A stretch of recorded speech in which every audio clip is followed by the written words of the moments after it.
좋아요, 구독. 최근 또 우리 암호화폐 시장 동향을 보시면서 어떤 생각들 들으셨는지 한번 이야기부터 들어보겠습니다. 예, 앵커님 말씀하셨지만 이제 과세가 유예됐잖아요. 네, 맞아요. 뒤늦게라도 잘 결정된 것 같고요.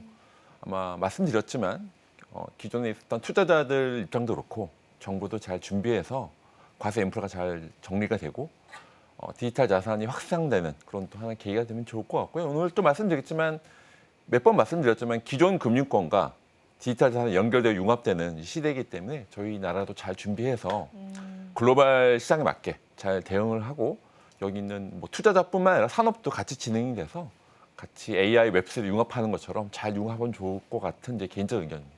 네, 좋습니다. 자, 오늘도 또 저희 시장에 관한 이야기들을 좀 나눠봐야 될 텐데요.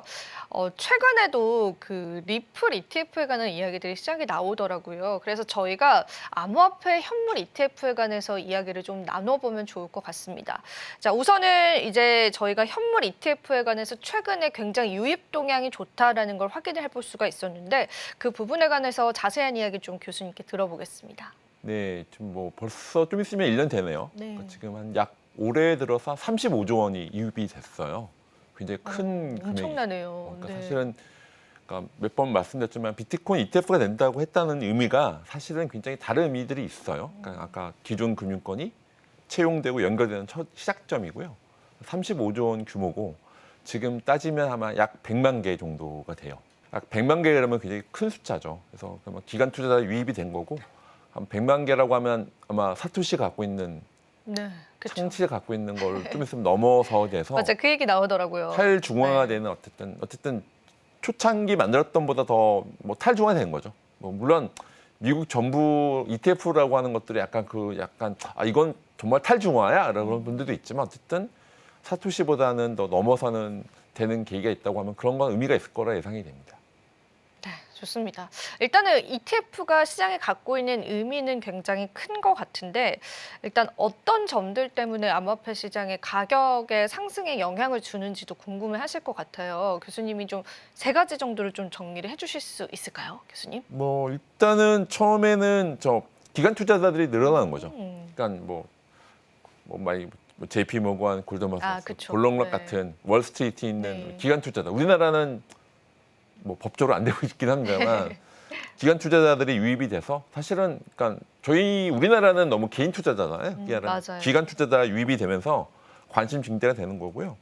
그리고 수요 공급의 약간 그런 부분에서 어쨌든 ETF 통해서 여러 가지 자금 유입이 되면서 기관 투자들이 들어온 거고 그러면 당연히 수요가 느는 거죠. 수요는 느는데 공급은 아무래도 채굴량이나 이제 뭐 2,100만 개 딱 한정됐기 때문에 맞아요. 그런 것 때문에 불균형이 있고 또 그리고 시장 성숙도라고 할까요? 그런 것들이 뭐 기관 투자자들이 들어옴으로써 개인 투자자 말고 전체 기관 투자자들이 들어와서 전체 시장 성숙도가 늘 수 있는 이런 것들에서 전반적으로 시장 자체가 성숙된다고 보시면 될 것 같습니다. 근데 사실은 이제 저희가 이 성숙도에 관해서는 지금도 좀 경험을 하고 있는 부분들이 있잖아요. 일단 비트코인 현물 ETF의 보유량이 증가된다는 측면에서는 또 시장에 어떤 영향력을 미칠 수 있는지 좀 그것도 이야기를 좀 들어볼 수 있을까요, 교수님? 시장에서는 이게 이제 몇 번 말씀하셨지만 이제 개인 투자자가 아니라 기관 쪽으로의 기관 쪽으로 대한 무게 중심이 옮겨 있는 거고요.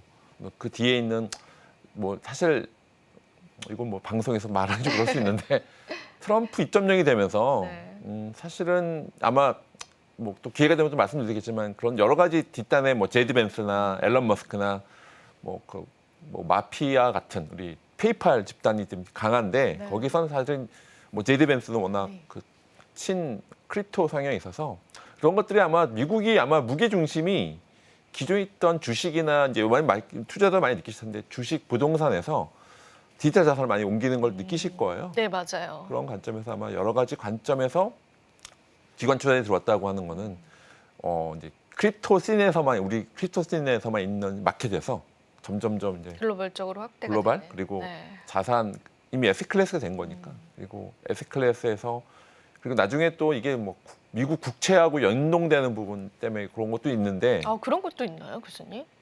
예, 그건 오늘 주제하고는 아닌데 어쨌든 나중에 이제 미국 한번 검색해 보시면 네네네. 왜 트럼프가 왜 이렇게 할까? 비트코인을 가격을 그러니까 왜 올릴까? ETF가 된다는 건 어쨌든 수요가 늘어나니까 당연히 가격이 올라가겠죠. 그러면서 그것들이 뭐 스테이블 코인이나 미국 디지털 달러하고 연동되는 부분들이 있는데 아직 그건 약 정립 중에 있긴 한데요. 어쨌든 그게 연관이 있을 것 같습니다. 네. 미국 국채에 대한 수요를 늘리는 것도 네. 뭐 비트코인을 팔아서 이렇게 하는 건 좀 너무 과격한 아이디어인 그쵸. 거. 그게 아니라 미국 디지털 달러, 스테이블 코인에 대한 수요가 늘어나는 거니까 미국 국채에 대한 걸 좀 해소할 수 있는 그런 것도 메커니즘이 있는 것 같아요. 여러 가지 면으로 봤을 때 굉장히 긍정적인 부분들이 많은 것 같은데 일단 저는 이제 개인적으로 이런 것도 궁금을 하더라고요. 일단 비트코인 현물 ETF가 지금까지는 굉장히 유입이 많지 않았습니까? 굉장히 인기도 많고 시장에서. 근데 이게 계속 지속이 될까? 그런 여부들에 관해서는 교수님 개인적으로는 어떻게 생각하세요? 예, 지속 가능성에 대한 부분은 확실한 건 트럼프가 취임이 되면서 취임되면서. 그거는 아마 당분간은 좀 유입이 될 거예요. 아. 왜냐면 들으셨잖아요. 비트코인을 전략 자산으로 할게요. 아니면 그렇게 여러 가지가 그렇죠. 있으면서 전략적 비축 자산. 그래서 막 그런 미국 정부가 움직이다 보니까 또 이제 기관 투자 연결된 비트코인 ETF에 대한 유입량이 지금 아까 35조 원이라 말씀드렸잖아요. 맞아요. 100만 개가 넘어서 105만 개 갖게 되는데 이게 아마 더 늘어날 것 같아요. 당분간 유입량 자체는. 이게 아마 이제 말씀하신 것처럼 이게 장기냐 단기냐 따라 이렇게 워낙 업앤다운이 있을 수 있죠. 근데 그런 거 있는데 제가 봤을 때 당분간은 유입량은 늘 것 같다. 그렇게 되는 부분이 왜냐면 현재 전체 뭐 외환까지 포함한 자산에서 뭐 비트코인 차지한 비율은 아직 1, 2%니까 네. 더 유입이 되면 물론 이제 지금 워낙 많이 커져서 지금 뭐 이미 뭐 금을 제치고 이렇게 되기 때문에 사실은 이제 에셋 클래스가 됐고요. 그런 것들이 아마 기존에 있던 자산하고 연결시키는 시도는 더 늘어나서 비트코인 ETF 자체에 대한 유입량은 더 늘 것 같습니다. 당분간은. 당분간은 ETF에 관한 흥행성도 계속 될 것이다라고 보시는 것 같습니다. 실제로도 이제 뭐 유입 유출이 계속 좀 반복되고 있긴 하지만 전반적인 유입량들은 계속 늘어가고 있거든요.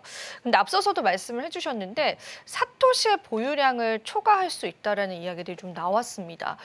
이게 저는 듣기만 해도 굉장히 놀라운데 교수님 생각할 때 이 사토시의 보유량을 초과한다라는 게 어떤 의미를 시장에서 가지게 될 수 있을지 우리 투자자분들 궁금해하실 네. 것 같거든요. 이야기 한번 들어보겠습니다. 예, 그러니까 사토시 창시자가 갖고 있는 것보다 늘어났다고는 어떤 탈중앙화의 진전을 볼 수 있는 거죠. 처음에 만들었지만 그게 어쨌든 물론 15년 정도 걸렸으니까 그렇지만 어떤 탈중앙화가 어떤 진전됐다라고 하는 게 첫 번째고요.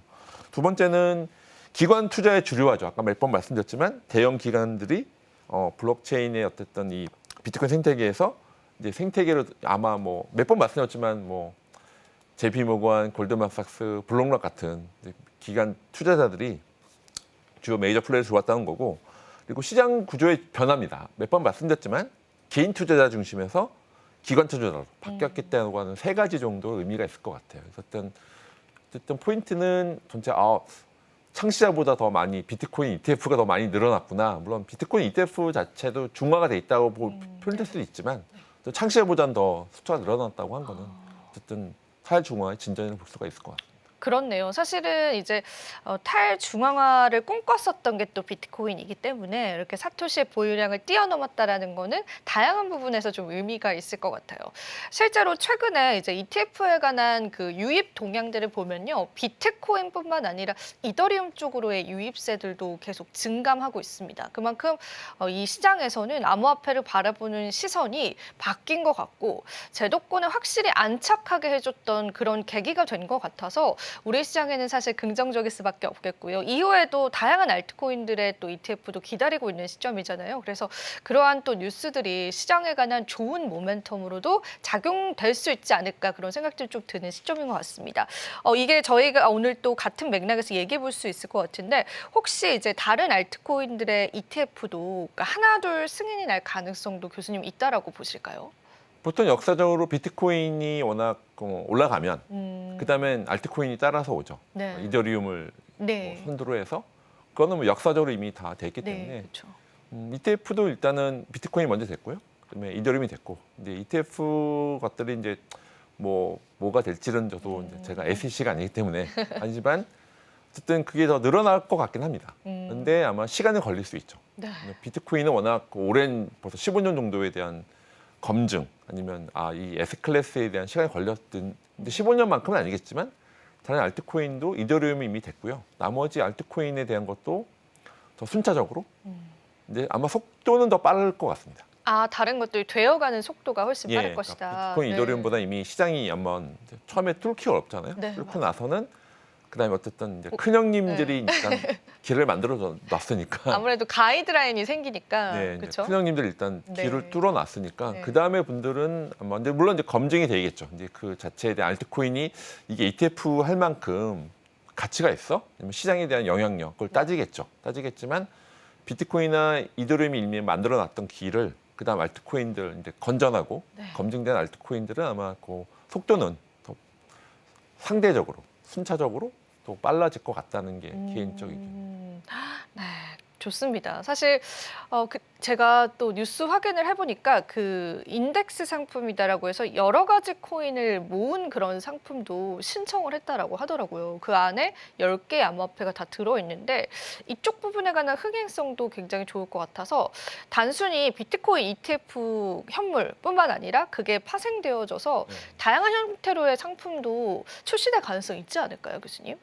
네, 그러니까 뭐 금융의 역사가 어차피 파생 상품이 있잖아요. 맞아요. 그러니까 그런 것처럼 파생 상품이 나오는 게 크립토가 믹스된 파생 상품이 나오는 거는 뭐 순차적일 것 같습니다. 근데 이제 좀 다른 거는 기존에 쓰던 기존 금융권에 대한 특성하고 크립토의 특성이 있어서 그걸 좀 반영이 되긴 해야 될 텐데 파생 상품이 늘어나는 거는 뭐 앵커님이 이제 말씀하신 것처럼 그게 늘어나는 건 뭐 그런 흐름은 분명히 있을 거라 예상이 있을 되고요. 거다. 네. 근데 그것들이 이제 파생 상품인 자체가 원래 우리가 겪었지만 네, 계속 연결되고 융합되고 막 파생 상품에도 리스크가 있는 거니까 맞아요. 이제 파생 상품에 리스크가 있는데 크립토에도 리스크가 있잖아요. 리스크가 합쳐지면 또 더 큰 리스크가 있기 때문에 그것들을 잘 해지할 수 있는 것들은 필요하죠. 그런 게 이제 장치가 필요할 것 같고요. 어쨌든 파생 상품으로 가는 거는 뭐 가는 방향은 맞는 것 같습니다. 오늘 에스클래스를 또 잘 섞어서 하는 게 또 파생 상품의 또 역사적인 또 흐름이 있기도 하고 또 파생 상품의 또 그런 역할이기 때문에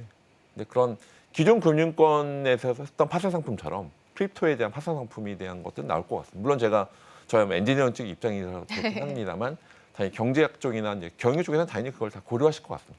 지금 바로 구독을 눌러보세요.